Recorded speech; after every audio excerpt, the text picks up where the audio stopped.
What is going on, YouTube? It's Matt Faircloth. Welcome to Mentorship Monday. My name is Matt Faircloth. My company is called the DeRosa Group, and we're a real estate company that's into all kinds of awesome stuff, like buying apartment buildings and doing big renovations and everything like that. And that's what we do, but we also broadcast what we do as a company right here on this YouTube channel, so you and everybody else can learn how to build alternative wealth for yourself and how to build all kinds of great things for your real estate investing business by watching us do what we do. That's what this YouTube channel is dedicated to you guys learning from us, so you guys can build it too. Because we want to give back, we want to teach you guys too. That's what we're all about. This program is called Mentorship Monday. The way this works is people email questions to help me at DeRosaGroup.com. Right there in the lower screen. There it is. Right there it is. Help me at DeRosaGroup.com. That's the email address. You guys want to shoot a line to that email address, and that will put you on the list to get right here on the show. Right here on the show to sit here with me and my partner, Justin, and you could get your real estate questions answered. We'll take care of you guys. We can mastermind with you, hang out a little bit, have some laughs, and have some learning. And everybody else watching this YouTube channel can learn as well. So while you're watching right now, type in help me at DeRosaGroup.com, send us an email, and you can be a guest right here on the show. And every guest on our show gets a month worth of free membership to our phenomenal program called DeRosa Insiders. To hear more about that, let me bring in my partner, Justin Fraser. Justin, come on in. Hey. How's it going, man? How are you, man? I'm doing great. I'm doing great today. That's good. I'm good. That's convenient. I'm doing great too. Because you know why? 24 hours, buddy. 24 hours. Got to be closing. Got a big closing. Virtual high five. Closing. Yeah. Boom. We're buying an apartment building, baby, tomorrow. Big. No pressure. 336. No pressure. 336 is going down, man. I figured that out. 3 + 3 is 6. You know that? We should play that a little analogy. We're closing our 336 tomorrow, man. It's been a phenomenal journey, and those that are members of Insiders have been a part of that. They actually can watch, those that join Insiders can watch us underwrite that deal and evaluate and decide whether or not we wanted to make an offer on it 4 months ago. Mm-hmm. And we are about to close on it. We're going to do a private Insiders only happy hour tomorrow night. Right? Look, you're selling it for me. I don't have to say anything here. Listen, Insiders is a private. I know, me too. It's a private group for our insiders, and what we do is we show off behind the scenes, the stuff that we don't want to put on YouTube, the stuff that we don't want to necessarily make super public, but the decision-making process, the behind the scenes, the evaluation of deals. We put deals up there for other folks to buy or partner on together. And so the insiders have been with us on this journey. Honestly, we didn't know where it was going to end when we started, a few months ago with our go no go discussion. And it's been a wild ride. And the great thing is the insiders are going to be there. We're just beginning. Like, yes, we're very excited to close on this thing. But as regular viewers know, the work starts when you close the property. And we're going to get into all kinds of great asset management videos and conversations, because we have to show off how you actually make money in real estate, which is through the asset management and performance of the property.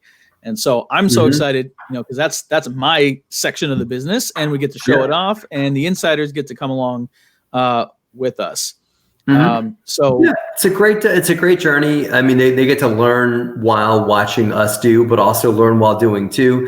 We've done business with some insiders. We're doing business with more of them. We've even brought brokers onto Insiders to present deals. It's a great way to learn hands-on. Phenomenal community. You guys can sign up for it you can get a bunch of free stuff. So who doesn't love free stuff, right?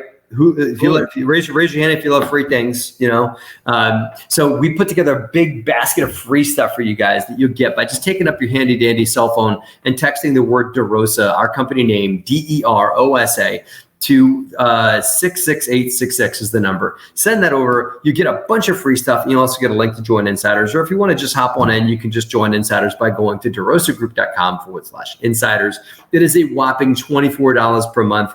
Y'all pay more than that for all kinds of things. But pay that for real estate education, enjoying in a phenomenal community with us. And by the way, all of our investors that are invested with the DeRosa Group are also members of Insiders also too. So check it out. Private Facebook community. Insiders is the place to be. Our guest today is one of DeRosa Insiders. And that. So you get to hang out with this guy. Come on, bring him in, Justin. This is my man, Scott.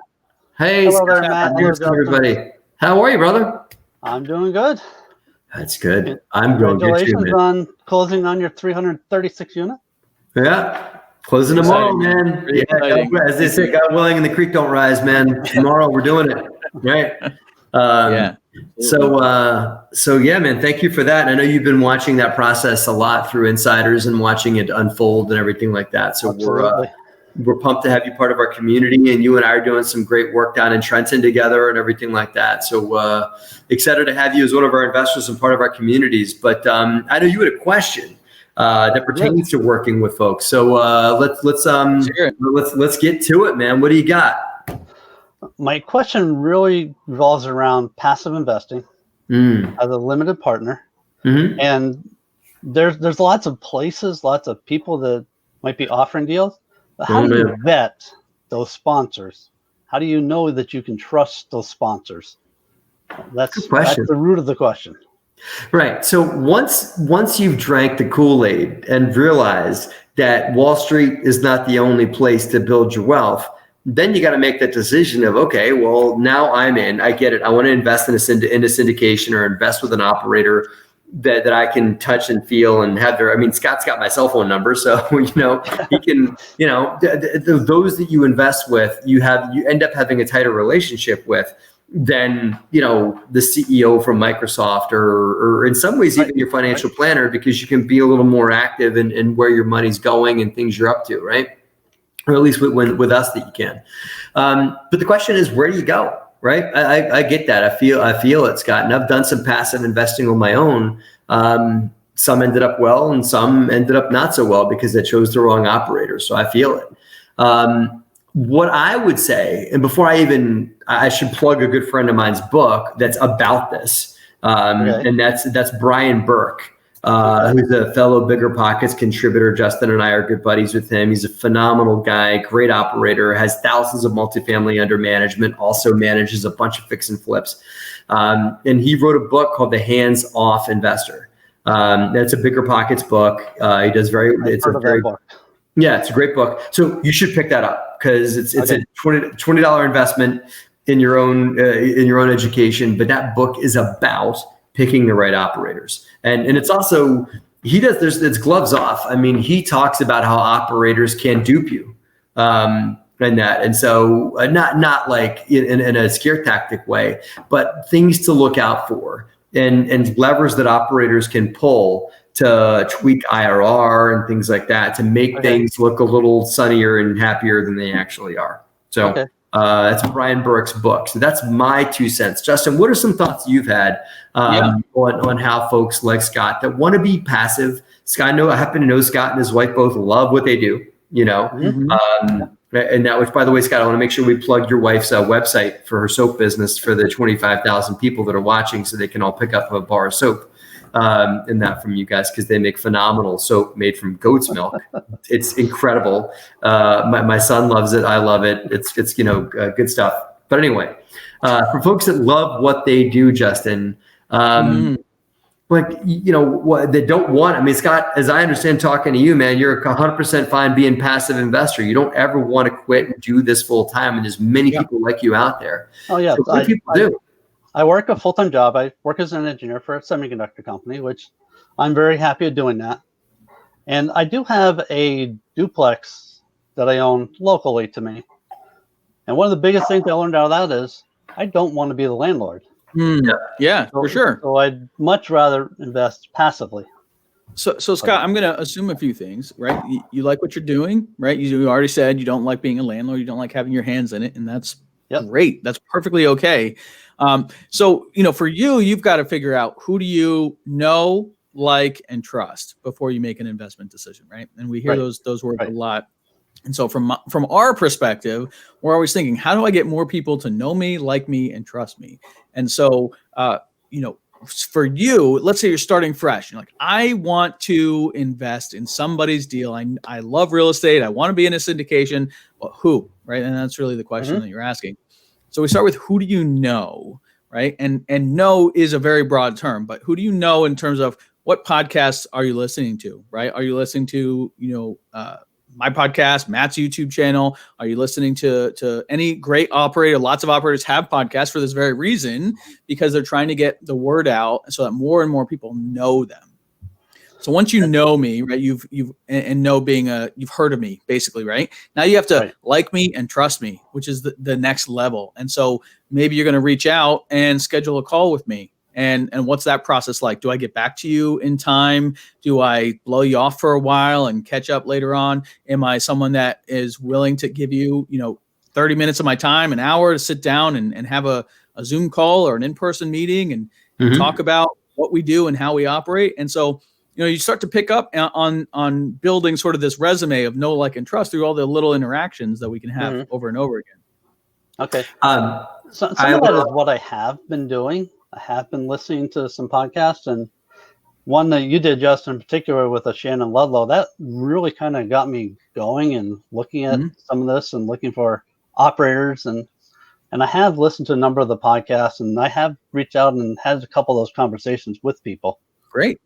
So that's a great, sort of first step, right? So now you're starting to build a list of who's doing this, right? And so let's say you find, 5 operators that, are possibilities that you have a pretty good feeling, kind of know what they're doing, and they seem to have a track record. Now you've got to do like a next level of evaluation, in that you want to look at the past deals that they've done. You want to then even possibly talk to past investors. Right. We have people asking us all the time to speak to past investors, get references, see how do we communicate? How do we do what we say we're going to do? If we can't do it, how do we talk about it? And so you sort of, it's like a really in-depth interview about every aspect, because at the end of the day, you don't want to lose your money. Right. Of course, you want an upside and you want all the benefits, but you really don't want to lose your money. And so that's the end of the day question, is who are you going to put your money with where you're not going to lose it? And you don't want to get scammed, and you don't want someone to go take it for a ride. And then you want someone that's going to be a good steward of this money that you're working really hard for. Right. And so you've got to go through that whole evaluation to figure out through that know, like, and trust process, and then the credentials, and then the referrals. Okay. I think all that's awesome. I'll throw so yes to everything Justin just said, but I'll throw a few things on top of that. And right, basic stuff. Is this syndicator transparent? Are they going to give you view inside on what's going on? So the way you determine that is you ask them how they're going to keep you in the loop. You're going to send me monthly emails. You're going to have like an online community like we do, whatever it is. How is it? Or are you going to just, call me when the money's ready kind of thing? Obviously talk to other investors that have worked with them if you're open to taking referrals. Although remember, for references, people put references up on a pedestal. Nobody's going to give you people that are mad at them, or people that they screwed over, or people that like, so when I rarely ask for references for people I do business with. I look for friends to refer me to somebody. I'll take a referral over a reference all day long. The reason why is that if I ask a contractor for a reference or somebody I'm going to work with, they're going to give me their best customer ever that's going to sing their praises. That's, to me, references are BS, because nobody's ever going to give you someone that's not happy with them. This is fair enough. Right? Fair enough. Yeah. Now, next thing is transparency, right? Vulnerability. Ask them about a time that things went sour. Like, hey, listen, tell me about a time that you screwed up, or that the deal didn't go the right way that you thought it was going to go, or that that things went south and you ended up having to recorrect or course correct or make it right, or got it, or that you wrapped things around a tree and you couldn't fix it, whatever it was. Tell me about that. And if somebody says, I've been in business for 15 years and I've never screwed up, next. Next, because you're a liar. Things we all screw up. We do, and things go awry in this business. And so, if they're not willing to admit to any mistake they've ever made, then move on, because that's just not the way of being you want to have as someone as a syndicator. And you want them to be able to learn from their mistakes and admit. And also, more importantly, if they admit things are going to go wrong in this business, but they can show you that they can course correct around errors, then then that's a horse I would ride. That's really what I was going to say, Matt. And is like one is, are they going to admit that they made a mistake? But two is, what have you done about it? Because if you don't want someone that's going to make that same mistake over and over, or like, okay, we made a mistake on one, we changed our business plan so we don't look for a deal like that, and we don't operate that way, or we don't spend money in the same way. Like there's a million ways that you have to learn and grow and evolve. And if you can't speak to that and you can't show that you're growing as an operator, then I'd be nervous putting my money with you. I've made tons of mistakes, and it's about the mistake. It's about what I learned and what I did to correct it. Yeah, right. So that's really what matters. It doesn't matter have you had a mistake. Well, I sure hope so. Right. So those are really learning opportunities. Yeah, if you're not making mistakes, you're not trying hard enough. Yeah. And I just want to point out that we're 15 minutes into this conversation so far. We have not yet once mentioned the deal. Right, because which is the vehicle you're actually putting your money into, but it's so important that it's the operator first and then the deal, right? It's someone that you have to know and trust before you even think about. Because I could tell you I've got the best ROI and return for you, but if you don't trust me and I don't have the record to back it up, then it's all baloney, right? So it's about the person first. Yeah, the deal's secondary. It has to do, like, Scott's invested with us in a project in Trenton, so he has to believe in Trenton, has to believe in the deal, believe the numbers work and all that. But I'd be willing to bet, Scott, you vetted me first before you vetted that deal. Right? Absolutely. Because if it's like the biggest shyster on the planet's offering you a great deal in Lower Manhattan at like half the price, I'm still not going to invest. I don't care what you got, man. I don't trust you. Right. And some of that was from Bigger Pockets and watching some of your videos on YouTube and stuff, and that's how I got to know you and how I got into contact with you. Don't put it on Bigger Pockets, because Bigger Pockets has had people that it's not on them. They can't vet everybody. So people should hear this. Just because someone's been on the Bigger Pockets podcast does not mean they have high integrity. Bigger Pockets doesn't vet people like that. They can't. No. They're not going to do background checks and stuff like that. They've had people that were running that ended up being bad operators and screwed people over, and Bigger Pockets did the right thing. They took their podcast down. Yep. So there are podcasts you can't listen to anymore, and all that were people that were, maybe bad actors, right? At the end of the day, just because someone's on BP is really all BP is a megaphone. You still need to go and vet the person. Now, our YouTube channel is different because we put a lot of what we're doing out there. Then our transparency is on YouTube. That's on us. I mean, that's us saying, hey, look at what we're doing, and this is our project, and we're exposing ourselves here and everything like that. So our YouTube channel is a little different, but I wouldn't put Bigger Pockets up on a pedestal as an integrity measure. All that is a megaphone. Well, that's just the very much what you're saying. That's where I first heard of you. I first heard your name. Yes. I was attending one of your webinars on Bigger Pockets. And then from there, I went to your YouTube channel, watched some stuff. And then from there, I got in contact with you. We had a phone call. Good. No, and I'm not giving you, I'm not coming back on what you were saying. I'm really just using it as a learning opportunity for those watching. Yeah. For those that I just want to point out, what Scott just said was exactly, he heard of Matt, the from Bigger Pockets podcast. He started liking Matt by the YouTube channels. He likes what he's saying. He's going back for more. And he started trusting him when they started meeting together and talking about how they could work together. So you move through that progression, right? And Matt's not the only person that you have heard on Bigger Pockets or seen a posting or a video of, but you got to start with the bigger funnel and work your way down to the people that you're going to actually do business with. Yeah. Right. Stuff, man. So we had another guest for this show. I guess they haven't showed up yet, huh? Listen, I gotta. It's actually a little bit intertwined with what Scott's saying on the other side of it, and I do want to mention this a little bit because we did have another guest lined up, and that guest question was centered all around raising money. They are their partnership team that has some deals in progress that are about to close in the next few weeks, and they need some more money. And so their question was around, how do I raise money for this deal? My family's tapped out. My close friends are tapped out. How do I raise money, right? And it's exactly in line with the same conversation that we just had. I would have loved to have that conversation like that. Reputation, because Scott, let's say you've got a ton of money and you're ready to invest in someone, and you're like, oh, look, there's great, young guys that are operating, but they didn't show up on time for for the presentation, for the meeting the question that they asked for us, right? That's not sounding good, very good. Not very good. Exactly. Right. So right off the bat, you're out. Yeah. And I think that there's only, you've really only got a few things in life. You got your track record and you got your word. And if you're not, listen, I'm not going to say I've been on time for everything I've ever done, and I have blown meetings. I blew off. I'd screwed up and had the date wrong for the Joe Fairless podcast one time and missed it.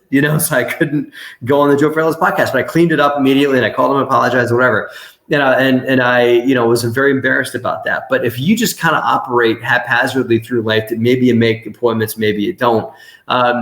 Investors are going to be very turned off by that. I would be turned off by that. And let's keep their name confidential because I don't want to, Sure. even though I was tempted to throw them out there, let's not be jerks about it. No. Let's be jerks about it. But at the end of the day, I wouldn't give these two a nickel. I wouldn't. Of my own money, or I would recommend my investors do not invest with these guys because unless they got to fix their integrity measure. Well, let me tell you, I've sent, since we started here, I got a message and the response was, we didn't realize it was still happening. And can we do it tomorrow instead? No. Exactly. Because guess what? They got the same email that Scott got, right? And Scott was here on time. He was here before me today.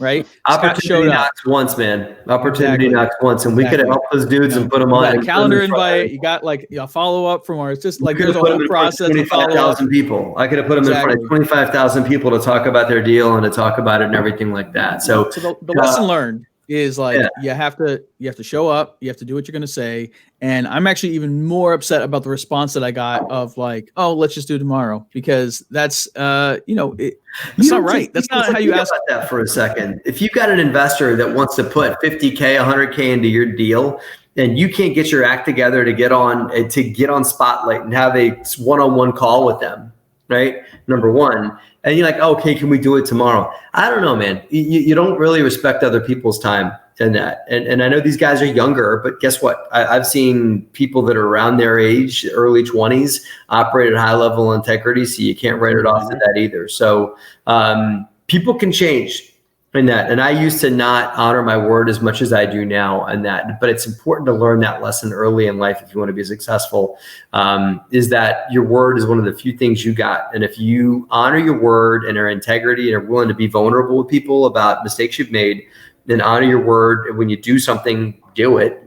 And be willing to own your track record. And my guess is these two, because of their age, don't really have much of one, be willing to own that. And hey, take a shot on me. I probably would take a shot on somebody if they were vulnerable and were high integrity. I was like, I think I'll take a shot. I bet Scott, I bet you would too.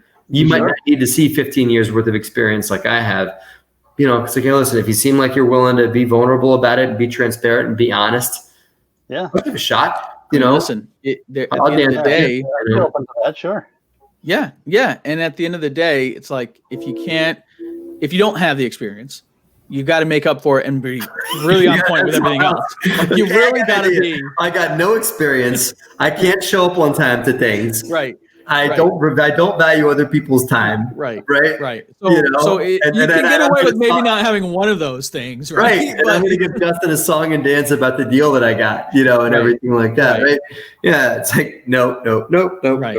So, not to get too far down the rabbit hole of pointing that out about these guys, but in general, it directly aligns with everything we talked about with Scott, because, these guys on a much smaller scale, but someone like Scott, who might be looking to place money into a syndication or maybe a hard money loan or maybe any kind of, Scott's a smart guy. I'm sure he's open to creative financing ideas on things. Absolutely. You never know. This could have been a perfect opportunity conversation that we all would have had, but opportunity's lost, opportunity's gone, and it's unfortunate. And I feel bad for those guys because it's a hard lesson that you have to learn. And guys, if you're watching, because we are going to send this to you, hopefully I want to tell them, hey, listen, we gave them advice in the recording, send them this recording. They can hear our buddy Scott talking about what he wants to hear from a passive. This is a perfect recording for those looking to raise money. Cause this is what to do and what not to do, Absolutely. Cool. Yeah. All right. Listen, guys, Scott, thank you. I don't want to tie you up for the rest of your day, man. I appreciate you taking time out. By the way, if people want to buy soap from your wife, if you're willing to put it out there, because it's phenomenal soap. It smells fantastic. It's handmade. It's from goat's milk, which is super, organic, great material. It's a good cleansing agent. So tell us about how they can check out your wife's soap to buy some of it for themselves. The best way to do it is go onto Etsy and look for Irish Blue Goat or Irish Blue Goat Milk Soap. Let's see. Irish Blue Goat Milk Soap. Goat Milk Soap. Look at Irish Blue Goat. Look under Etsy for that. You can pick up some of Scott Pearson's wife's soap. It's phenomenal stuff. I highly recommend it. So, all right. Thank you. Thanks, Scott, for being on, man. I'll talk to you soon. Thank you, Matt. Thank you, Justin. Appreciate all the advice. Yep. Man, we could. I'd say things work out the way they're supposed to, right there. And I'm glad those two didn't show up because it gave us a good good lesson learned. It's a good cautionary tale, man. It's a good cautionary tale. Cool. Well, thanks for watching, guys. Remember, help me at DeRosaGroup.com is where you'll want to send your questions. DeRosaGroup.com/insiders. Join our insiders community and hang out with people like Scott and others that are in our insiders group. Justin, man, tomorrow, big day, buddy. Big day. Doing it. Huge day. 336, buddy. Here we go. That's right. Let's do it together, man. Thanks for watching, guys. Have a great and profitable